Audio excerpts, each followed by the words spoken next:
We had been working in Romania for a couple of years when my friend Cheryl asked me if we would consider working with the Kurds in Armenia. She explained how the Kurdish were hated by Armenians, but they were a proud and strong culture and very poor. The Kurdish are the largest nomadic culture in the world without a country, 22 million strong. They cover a swath through the Middle East. The ones in Armenia, according to Cheryl, needed help. They heated their homes with sheep dung, and many of the villages had no water. An enlightened advance team traveled to Amri Taza, Armenia, to take a look at the Kurdish conditions. I love the Kurds. They're always smiling and very welcoming. When we first arrived, they had never seen an American in the village. They had never seen a black person, and a couple of people went up to our prayer walker, Wanda, lightly swiped her skin with their fingers, and then looked at their fingers to see if her color came off. At that visit, we learned that their health was in terrible shape. Their teeth were rotted. They were dying at a young age, and the mortality rate for babies was high. The one elementary school the children attended was an old communist school, filled with mold, broken windows, and no heat. We visited Armenia several times, assessing the kinds of needs the Kurds had. During one visit, we sat down with the women and asked if they had any questions regarding their health. One woman pointed to her stomach and asked why she felt pain there. My sister Lee, who was a critical care nurse for children, began asking questions. When did the stomach hurt? How often? What triggered it? As it turned out, these stomach aches coincided with their monthly periods. The conversation continued that they didn't know what the bleeding was for. They knew that if they were bleeding, they didn't have to have an abortion. If they stopped bleeding, they had to have an abortion. But why did they bleed? Lee tried to explain how the body worked, but they just didn't understand. When she asked how many abortions they had had, some said upwards of 40. This was the beginning of creating the health education program. Baylor University's public health department worked with us for several years to put together a program that would address the understanding of a woman's body. It is part of the programming that is offered through our Enlightened Learning Centers overseas.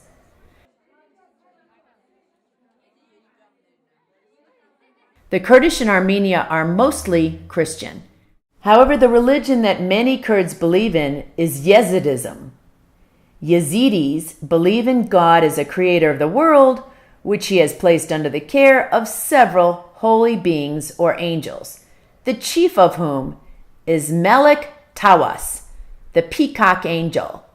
The peacock angel, as a world ruler, causes both good and bad to befall individuals. The Yazidis have many rituals, one of which is dancing around the statue of this bird at night.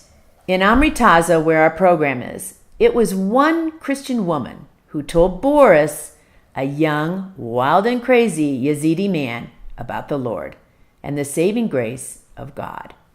Boris became a pastor, spreading the hope of Christ by horseback throughout the 12 Kurdish villages. He opened his home as a church, and Kurds flocked to his home to listen to him. That home is where our Early Learning Center resides today. The mothers of the children meet there for their Journey Bible study. Women come there to learn about their bodies through the health education program, and over 70 children are on the waiting list for the Project Sparkle Early Learning Program that we've had there for over 10 years. We've had so much fun with the Kurds over the years.